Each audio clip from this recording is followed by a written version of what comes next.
على رسول الله وعلى آله وصحبه وسلم. إن الحمد لله نحمده ونستعينه ونستغفره ونعوذ بالله من شرور أنفسنا وسيئات أعمالنا. من يهده الله فلا مضل له ومن يضلل فلا هادي له. وأشهد أن لا إله إلا الله وحده لا شريك له وأشهد أن محمدا عبده ورسوله صلى الله عليه وعلى آله وصحبه وسلم. أما بعد, the brothers wanted me to talk about social media. And inshallah, I'll talk, we'll see inshallah how long that will take us. But then I want to open it up for your questions, whether about the topic, inshallah, or about, something else, as long as we have time, inshallah. So let me first ask you, now when we say social media, what do we mean? What platforms are we referring to? Yeah. YouTube. Well, in a sense, I guess it can be YouTube if you can share stuff on it and people comment. Yeah, it's true. Facebook. So if we talk about Facebook, what else? I had Instagram, right? Yeah, that's good. That's Instagram. What else? Snapchat, Twitter. Very good. Very good. So let's see, from among the young here, so I'm talking about 18 and below, okay? If you're above 18, if you're 19 and above, don't raise your hands. I'll ask you later. But 18 and below, who uses Facebook? No one? Or is it that no one wants to admit that they are doing this? Okay, so I only find 2 hands? Okay. Twitter, who uses Twitter? I think it must be much less. Instagram?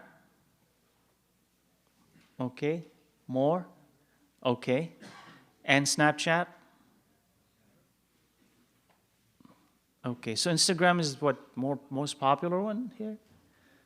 Okay, maybe. طيب. Jazakallah khair.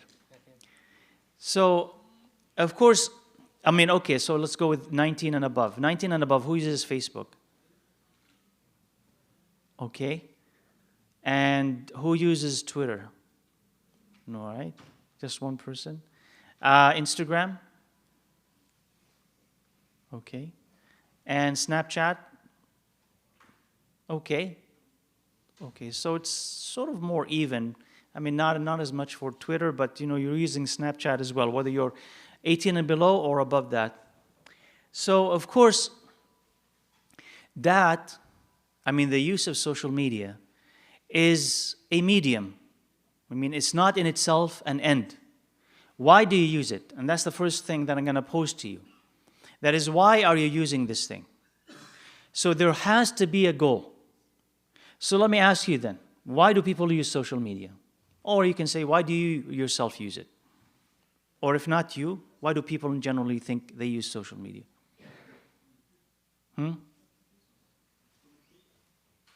Sorry?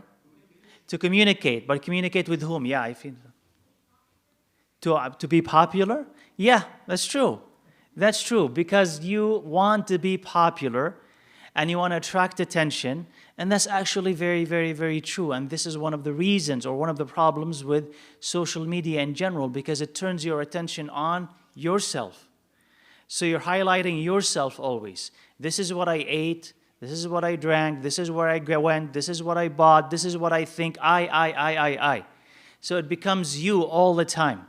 And you're trying to grab as much attention as possible.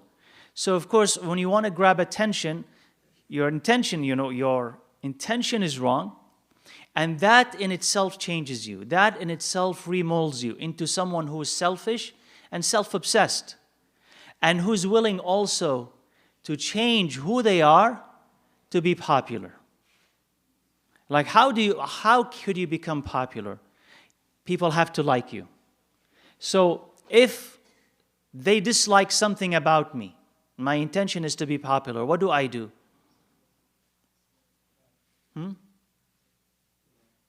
Just leave it, right?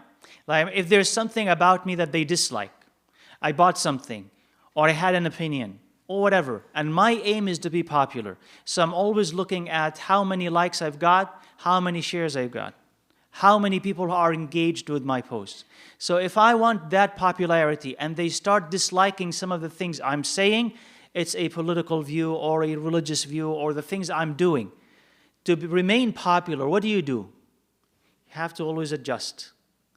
So then the people, the followers, you think they're following you, but what is happening is that you're following them. Right?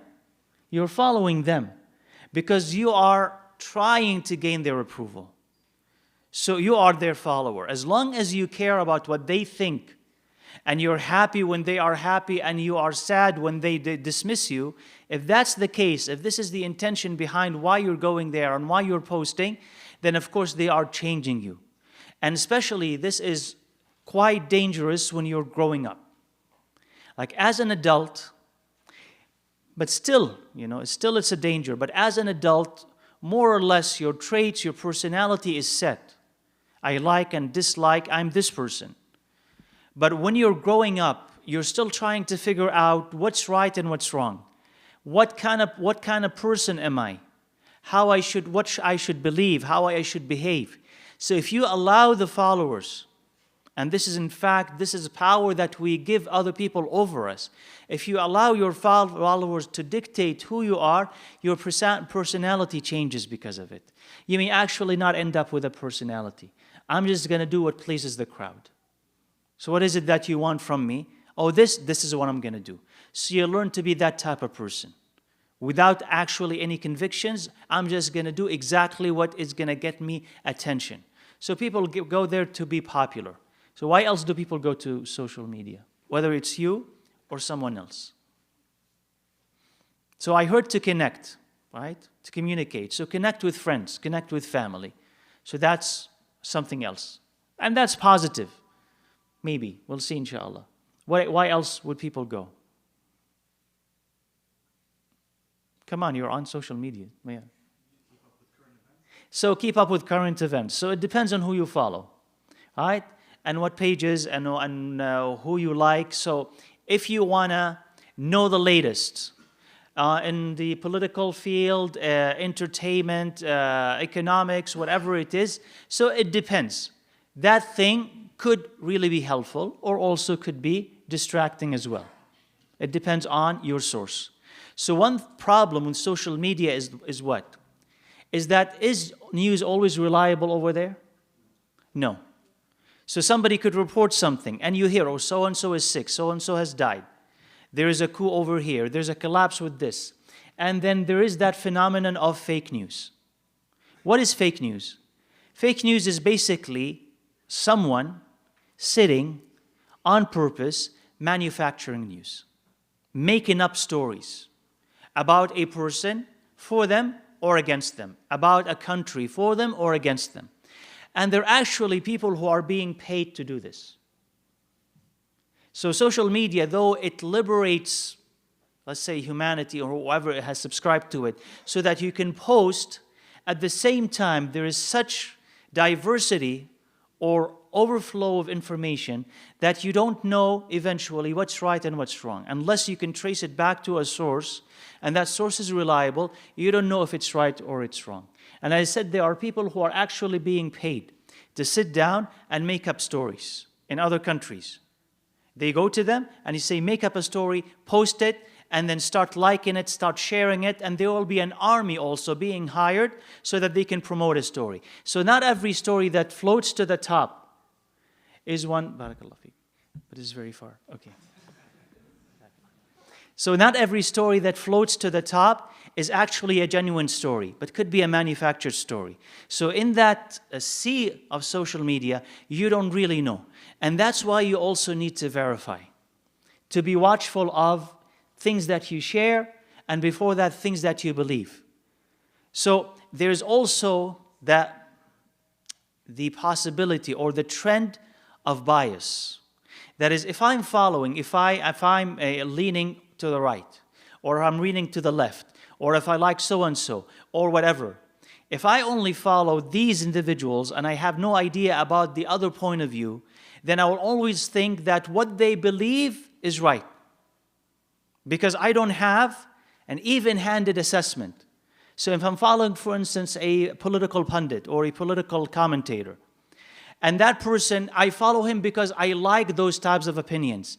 And he always feeds me these opinions and that type of news, there'll be this bias. I'll think the entire world thinks this way. I'll think that reality is what that person tells me. So there is lack of even-handed or balanced assessment of reality. So social media also creates this. Right? And so a person needs to, and maybe this is what I'm talking about, you need to be more mature, you need to actually verify your news and then go outside social media and then find out websites that are able to handle that news more, in a more equitable way. Not from just one single point of view, not from a biased point of view, but tells you about that point and counterpoint as well, tells you about reality from different angles so that you're able to judge. But if you only hear things that you like and things that you already believe, then people are more and more divided. Not united, but divided because of social media.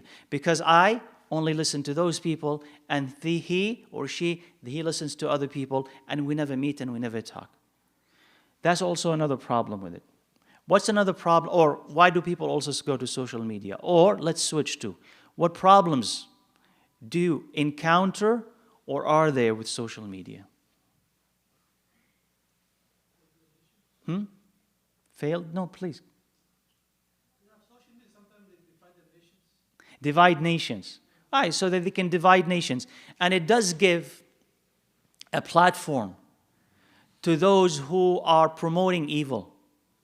Right? So the massacres of the Rohingya, the Muslim Rohingya.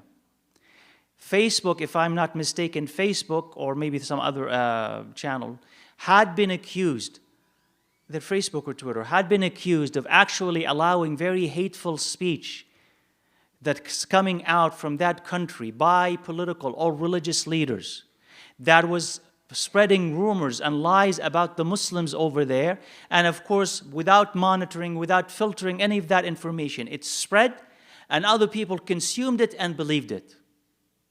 So this is what I'm talking about. You are likely to believe a lot of what is being said there without a filter. So over there, what may have contributed to the killing of a lot of Muslims are these lies that were spreading. And how did they spread? It's social media. See, social media gives you power, but it's also, subhanAllah, takes also power away from you. Before, if you wanted, if you have lived before social media, before that, if you wanted to know the news, where would you go? You go to the TV. Or let's even talk about the internet, but internet pre-social media. If you wanted to find out what the news of the day was, where would you go? Exactly, you would go to newspapers or you would go to websites of this news channel or that news channel or this newspaper online, and it would tell you what's happening in the world today. They behind it, and I'm not saying that there's no bias behind it, but what's different between about a newspaper or a news channel with a website versus an individual? That they usually do what? They usually try to check. Exactly, they try to usually verify what's happening. And if not, they're liable. If they are found later to be lying or have fabricated something or had let something slip, they're liable. They have to come back and apologize because they are big and their business is news. So they just cannot simply lie, cannot simply fabricate. You can catch them later. But an individual can do that with very few repercussions. He can just lie, this is happening, that is happening, and it spreads and the damage happens, and then later on there's no consequences to what he has done. So yes, it divides nations. And so a person needs to be very, very careful. If you read something, it doesn't mean that it's true. And a lot of people are gullible that way, but it does not mean that it is true. So that's another problem with it. Do you have another problem with social media?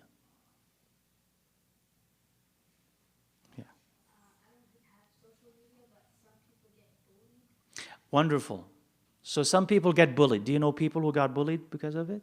Personally? No? Okay. So some people get bullied. Are we only talking about children? No. Adults as well. You could be bullied no matter what age you are. Now the question here is that why is it more likely for people to bully others on social media versus real life? You could be bullied in both. You could be nasty on both, in real life and when you're online. But I'm saying with social media, why is it more likely to happen? Because people think there's anonymity. Exactly, there is that anonymity. The people don't know you.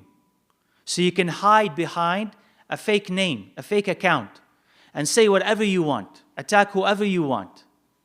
Or if it's actually your own account and that's actually your own name, well, the problem is that you are removed from reality. You don't see the consequences. That is, if I'm in person, if I scream at someone, I have to face the consequences of what I've done, right? He can scream back, I'll see it. It's immediate. He can scream back, he can punch you, he can yell at you, he can complain about you. It could happen this way. So you feel the consequences. So you think twice about it. But behind a keyboard, what are the consequences? What are they? Yeah. Of course, I mean, you cannot, well, some of them, you can delete a tweet, let's say, or a post. You can delete it. But people, may keep a record of it. So when you're sitting behind your keyboard, right, you don't feel the gravity of what you're doing. When you make fun of so-and-so, or when you attack them, or you put them down because of their weight, because of how they look, because of something that they said, because of a view that they have. So you don't feel it, so you're more likely to do it, more likely to continue doing it because of that, because you're removed from reality. Whereas if in fact, if you were in front of them, you wouldn't do this. So that is a problem, especially among the young. Because as an adult, and even with adults, subhanAllah, that's some people could be pushed to the brink of suicide because of it. If a lot of people make fun of them and ridicule them, and some of these comments are really harsh. But when you're young, that's a problem. That's a problem, because that's a scar for the rest of a person's life. And the way that it could affect them in every aspect, right, is tremendous. And in terms of their studies, in terms of their future relationships, self-confidence, all of these things. So people can gang up on someone and attack him, like, wild animals. Rip him apart. You're stupid, you're an idiot. And some of these statements coming from some of the young, right, are posted on social media, are so hateful. You should die. You should commit suicide. You don't deserve to be living. These types of things. So we find that whether this is a pre-existing condition and that they're just finding an outlet, or it's helping them actually practice it without feeling that they're doing something wrong, either way, it is giving them an outlet. It's giving them a way to be able to practice that evil. So bullying. And connected to that also as well is how you start feeling about yourself when you use social media. Like, how does it affect you? And we don't fully yet understand how that use changes us. We don't yet fully understand. Because things happen, they develop very quickly. And before people are able to study them, because studying something takes a while, right? So before people are able to study them, people are using it. And as soon as you are about to understand it, people have moved into something else. So the pace is quicker than the research. But you can find how it can affect you. I'm talking about you as a person. There are some positive maybe influences, like I can connect with friends and I know what's happening with them. I can stay close. That's good. Or I can follow someone, a page, and it's all about your intention and goal. I can follow a page. I can follow someone. I can learn a lot from them, right? I can learn so much from them. They are, educated in their field, educated in that area, so I'm learning a lot. Or there are some accounts, some people who constantly share positive messages. So constantly that helps you feel better about yourself. So there's something, some positive influence over there. But how does it also negatively affect you as a person? Yeah? Sorry? So it teaches you bad stuff. Jazakallah khair. That's pretty good. Teaches you bad stuff. So Before, of course, before the era of the internet, if you wanted to do something bad or find something bad or read something bad, you have to do what? Go out and get it. That's pre-internet, right? You have to walk and get it. When the internet came, well, the websites were available. So you can go to any website and then get those bad stuff that he's talking about. But still, the number of websites that were supplying that were limited. I mean, at least there were, in numbers, 5, 10, 20, 100, but at least there is a number to them. Now, with every person potentially able to post and share whatever they want, you have a limitless number, almost limitless number of possibilities, where if you go online and you go on social media, all of these people can supply this bad. In terms of sins that they're actually promoting, meaning that they are there to promote that sin. So you can follow this person, or that person, and all of them are promoting that sin. And if you don't follow it, if you're not actively seeking it, what happens sometimes is that it goes and finds you. Right? Right? Someone contacts you. Go and check this out. See this video. Send me an email. You're sitting back. I mean, you're thinking to yourself, I'm not even thinking about these things. But they come to you. And again, see the problem here, how invasive it is. Because before, if you wanted something as bad, like a haram relationship, you'd have to go out and seek it. And maybe you don't even know where to go. Now you're sitting in your home, in the masjid. And that thing could come to your phone. And you could be watching it or talking to someone. So the haram is more accessible and more available because of it.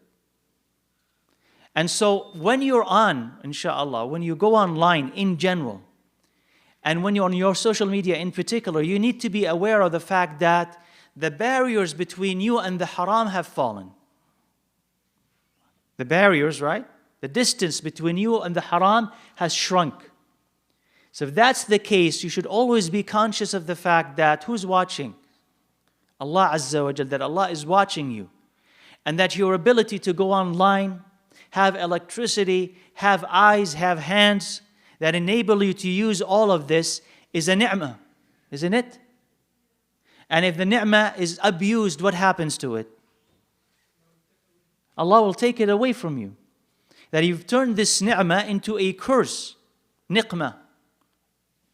Something to be punished for, that Allah will ask you.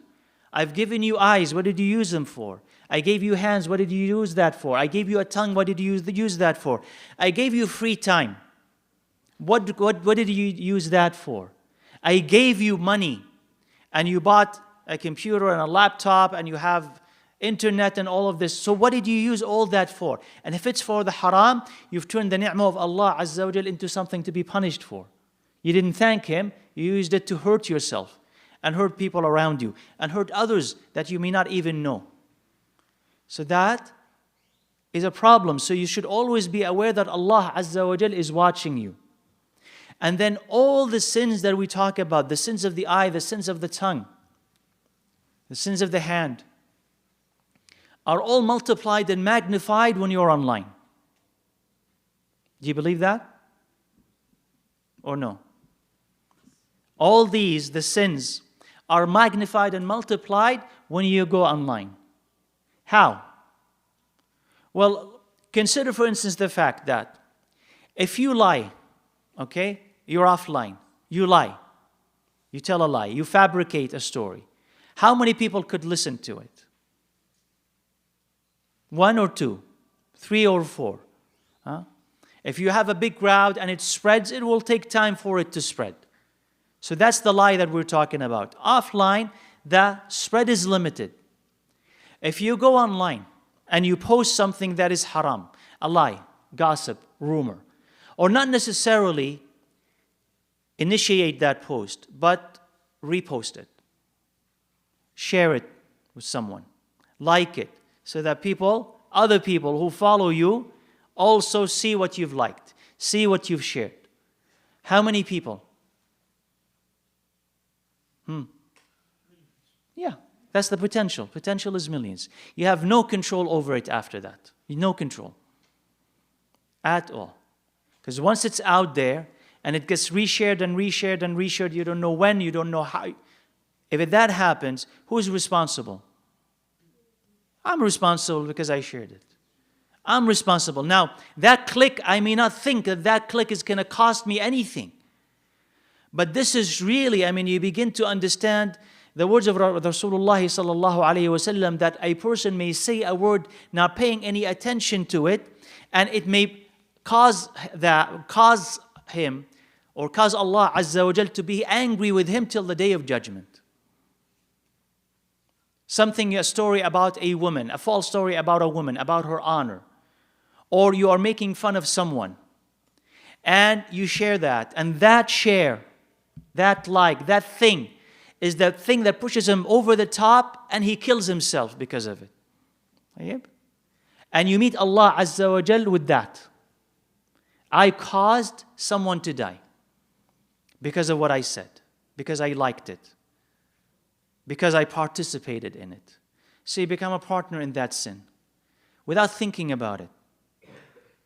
And this is also testimony also to the other thing that the Prophet ﷺ, when he saw one of the people who were being punished on the day of judgment, and he said that there was a hook that will be put in his mouth and will rip his mouth all the way to the back, to the neck.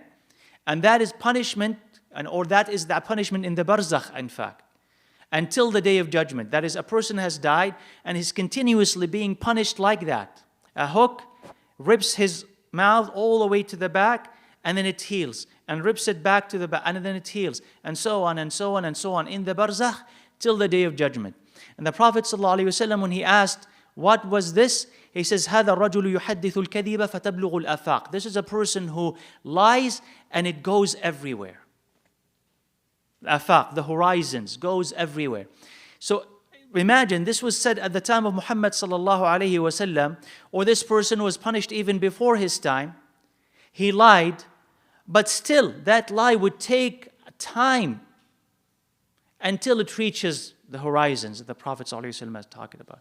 Now it could reach levels in unprecedented times. It can reach places in unprecedented times. And all of us become responsible for what we post. All of us become responsible for it. So one person has to be really terrified that what I'm sharing, what I'm saying when I go online really, really matters. Even when I think it does not matter, it really, really matters. Now, subhanAllah, sometimes you think, well, I'm just going to like this, and there's haram in it. Isn't the fact that you've liked it and increased the number of likes a reason for more people to go and see it? Then when you see something that had been liked and viewed so many times, right? Something had been viewed 10 times versus 10,000 times.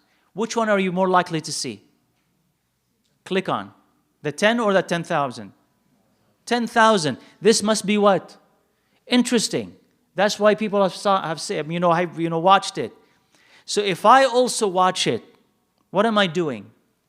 I'm increasing these numbers, whether you know it or not. The numbers are going up because of me. I'm just one more person who had pulled other people to watch, and then I become responsible for it. So it's not that innocent. That's why when you go online, you need to do what? You need to have a goal. You need to have an objective. Why am I going online? Why am I going, logging on to Facebook or Twitter? Why? Why am I doing this? There are some halal things. I have a business, I'm promoting my business. May Allah bless it. No problem with that, as long as you're not lying.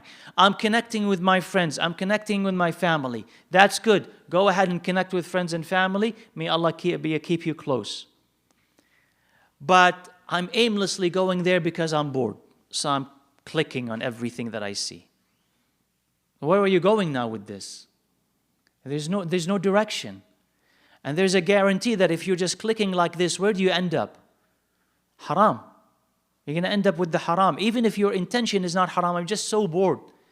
But that should not be, you have to be so selective, that should not be the way for you to treat your boredom. You're bored, you try to do something else. Or follow very specific people and have very high standards when it comes to who I follow, who I friend. You must have that. And don't be, subhanAllah, hesitant that if a person posts something, that is inappropriate, that you either unlike or unfriend them.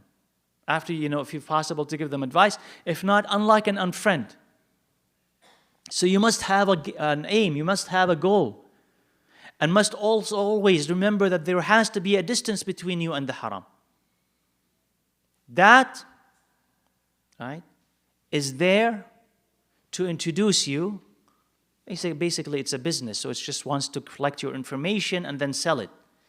But it's introducing you to different walks of life, so different opinions, and not all of that is wholesome. So you must have control over it, inshallah. And not be excessive with it. So how not to be excessive with social media? First of all, time. How much time should you spend on it per day? How much time? Yeah. Good. Not more than half an hour. Right? I didn't read the research, but some people are saying that not more than half an hour a day. What is the average? 2 hours. Okay? So if you belong more to the average than what it's supposed to, try to come down to half an hour. Basically, if you really are sort of focused, you don't need more than half an hour for you to get everything that you need to get out of it and then move out and do something productive. You know what you can do with an hour and a half each day? What can you do with an hour and a half each day? Quran. What else? Memorize du'as. Finish a book. Exercise. To actually talk to family. Do something good. Walk outside, right? And just see people, real people, rather than the virtual people that you call your friends, and they're not really your friends. So that's also excessive. So one thing that is excessive is that the amount of time that you spend on it. Also, excessive use of social media is that whenever you do something, what do? Click and post. Do we need to know? Do I need to know what you ate? Right? I don't follow someone just to know what they ate and one way they went. But do I need to know all of that? So why are you posting all of this? I drank this, click. I ate that, click. I went to this store, click, click, click, click, click. Right? So you see people more obsessed with that experience, online rather than actually enjoying the thing itself. Most important thing when you buy it is just take a picture of it. Doesn't matter how it tasted, where that place is, but that I'm able to share that. And if I get likes and people, respond to it. So the virtual experience becomes more important than the real experience. And that's an imbalance. I'm living over there, I'm not living here. So that's excessive. Makes you, as I said in the beginning, selfish and obsessed. I only care about how I look. And what people say about it, and having the latest thing, and saying the funniest, wittiest things. And I'm only thinking about myself. That's a terrible development of a personality. Okay. And also, when we talked about hasad, we mentioned something about this. We mentioned that when you post these beautiful, beautiful things, and by the way, a lot of these things, it's an exaggeration. Are you happy all the time? Click, click, click. Are you happy all the time? No. So it's unreal. The image that you're giving to the world about yourself is not real. And I'm going to tell you how it affects other people. But how also it could affect you is that, first of all, when people see that you've traveled and you're eating delicious food and you bought a new car and so has graduated and they're sitting there in their room depressed and sad and when they don't know what to do with their lives. What are they going to do to you when they see these things? Hasad, they were going to envy you. Whether they are aware of it or not, they're going to envy you. Look at how much money he has. Look at how happy they are. Look at how successful they are. Not necessarily that it's coming from a bad place, but someone who does not have what you have, and then they are sad because of it, and they don't mention Allah's name when they notice what you have, and then they envy you. And we end up doing this to ourselves. Right? Now, what this does to the other person who actually starts believing that you're happy all the time is that, what does it do to the other person? And maybe actually you've experienced that, yeah. Exactly. MashaAllah, wallah, you're very smart, MashaAllah. Barakallah alayk. It makes you even more sad. That's depression. Why do you feel worse? Huh? The longer you are on Facebook, why is it that you feel worse, not better? Because first of all, what floats to the top on social media is the substantive or the trivial. The trivial, the very trivial, the frivolous. Who are the people with the greatest, in general, with the greatest number of followers? Who are they? I'm guessing. The Kardashians? طيب. Naam, yeah. I don't know how many millions they have. But who are those who have millions? So you have the comedians, the sports stars. Huh? The famous. But they're famous for like really good reason? No. So there's just a lot of emptiness. So if those are the people who are empty, meaning that, what does it mean that they're empty? Meaning that they don't have anything to give you. There is no wisdom, and even when they try to share wisdom, it is so empty. Right? So they don't have anything to give you. So what they are giving you is toxic, is harmful, is wasteful. And imagine that being an example. So when you keep saying this after some time, and because it is so toxic, of course you're going to feel terrible afterwards. You're not coming closer to Allah Azza wa Jal. So the tightness that you feel in your chest is coming from all those sins that they are sharing, and you're just watching all of it. So that's one thing. This is why also you feel bad. It's because it's just the atmosphere is negative. At the same time, right, when you see people happy all the time and you compare this to what your life, your accomplishments, you start being depressed. I don't have what they have not been able to accomplish half of what that person is able to. I didn't go outside to eat. I don't enjoy life. So you have all of these negative feelings. And because of that, you feel worse the longer you stay. And that's why you need to limit it as well. In addition, also that you start as your assessment of your entire life turns, depending, negative. So people online are obsessed with how they look. And so when you're taking a selfie of yourself, is it always actually an honest picture? Right? How many times you try to take the selfie? Oh my God, this is ugly. No. And then no, this does not work. And then, nice lighting. And then even after that, what do you use? Filters. You don't look like that. Right? And then after you've really, photoshopped yourself and adjusted it and you look brilliant, you post that. And maybe you look at it and you say, I wish I looked like that, right? I really wish I looked like this. But anyway, you post it. So it's all an embellishment. You know that it's a lie, and they should know that it's a lie, but no. And so now this person looking at it, and you are as beautiful as you've made yourself, what do they think about their own body? That's what they say, negative assessment of your own self, of your own body, especially when it comes to females. It's dangerous when it comes to females, but also males as well. I'm not handsome enough. I'm not thin enough, right? I'm not athletic enough. I'm not this, I am not that. Because there's always that comparison between you and that other person. And it's an unfair comparison because Allah did not create you both equal. And at the same time also, that's really not him. This is really not her. But we don't realize that. We don't pay attention to it.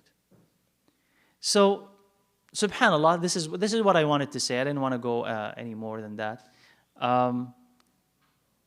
You think of it as a means always, not an end. And use it for good purposes. Don't allow it to, you control it, don't allow it to control you. But anything that is abused, anything that is used without direction, without awareness, will take hold of you and will mold you. And we don't really fully understand how it can change us. But it's changing people. And this is in addition to games as well. Gaming. Talk to educators. Right? Talk to educators. Even in the Muslim world and here. they'll tell you that children today don't have the same focus that they used to have 10 years ago.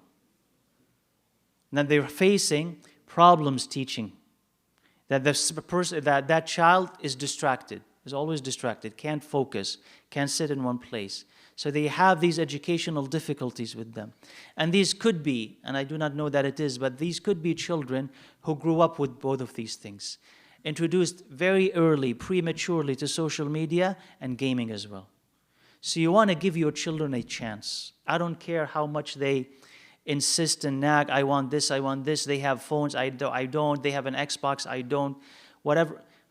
It does not matter. Give them a chance to grow up and develop and mature and have a personality and have a life outside the house. Allow them to do this. Allow them to be creative using their own hands. Allow them to communicate with other people. People who use social media, especially the young, the teens, are lonely, are very lonely. They could have hundreds of followers, but they don't really have good friends. And it's hard for them to communicate with other people. One-on-one communication, verbal communication. It's very hard for them to talk to other people because they've been deprived of that. They've been not allowed to do this. They've been trapped in their rooms. They think that they have a social life. Maybe some do, but others don't. And it's because of this. We've done that to them. And again, without understanding what it is doing to them. So pay attention to it. Stay away from the haram. Know that Allah is watching you. And use it sparingly. Use it with an intention. And once you're done with it, free yourself from it. Right? And then, and we'd even talk about the damage that it does to relationships between husband and wife. The distance between parents and children. Because everybody's busy with their phones. So this is thing, inshallah, just to keep in mind so that we do not abuse it. So I'm going to open it up, inshallah, for comments, for questions about the topic. Or if you have something else, inshallah, as it could take us to Isha. Or if you just want to stretch and relax and drink some tea, go ahead, I don't mind. Whatever you want, inshallah.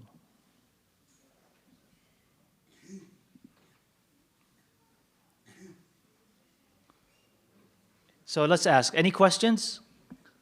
Questions? Do you have something? Yeah, tafadhal.